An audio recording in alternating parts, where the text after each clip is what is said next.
Lancer une chaîne YouTube en 2016, c'était naturellement très tard, mais faute d'ADSL avant, dans ma campagne, la vidéo appartenait à un autre monde. Ce fut un choix politique de priver certains territoires d'un débit digne de ce nom. 500 000 vues sur YouTube, la barre vient d'être franchie, 1993 abonnés, 500 000 vues, dont 300 000 durant les 365 derniers jours. Oui, il m'a fallu trouver mes marques dans cette expression. Parler au monde du fond de la ruralité est donc possible.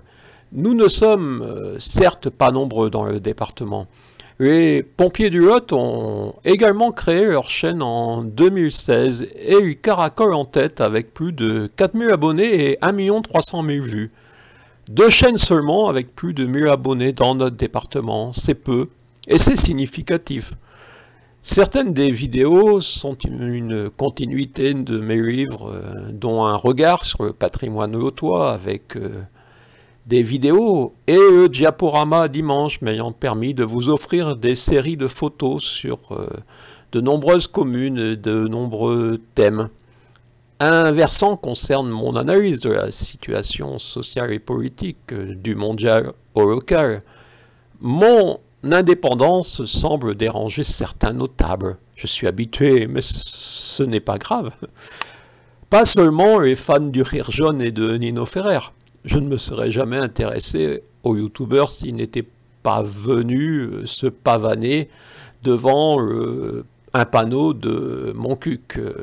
Je ne me serais jamais intéressé aux chanteurs de variété si le maire de Montcuq en Quercy-Blanc n'avait pas décidé d'octroyer 10 000 € à sa famille et à leur société de production pour célébrer le 20e anniversaire de sa disparition, qui, d'après les informations communiquées, serait un suicide. Un maire non content de dilapider l'argent public, mais s'en prenant à ma liberté d'expression et au salon du livre, jusqu'à un mensonge en conseil municipal, naturellement non exposé par nos médias.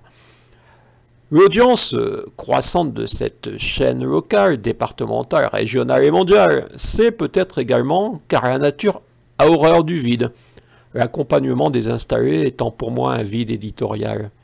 La crédibilité, c'est également cela, s'exprimer sur tous les sujets sans être soumis aux installés. On sait que notre député, M. Aurélien Pradier, a réalisé à la demande du Premier ministre un rapport sur le numérique dans les territoires ruraux. M. Pradier ne m'a pas sollicité à ce sujet. Je suis pourtant le premier web média indépendant du département. Il est vrai que cela peut ne pas plaire à M. Pradier, ayant créé sa chaîne quelques mois plus tard et qui, malgré une forte présence médiatique, vient tout juste de dépasser 100 abonnés et 1500 vues. 1993 abonnés, naturellement, ça reste peu mondialement. Je ne suis pas un média très grand public. N'hésitez pas à suivre cette chaîne, le nombre des abonnés est un critère pour la présentation des vidéos. Et comme vous le savez, j'ai donné la parole à de nombreuses Lotoises, de nombreux Lotois, dans de nombreux domaines. Si cela m'est possible, je vais continuer.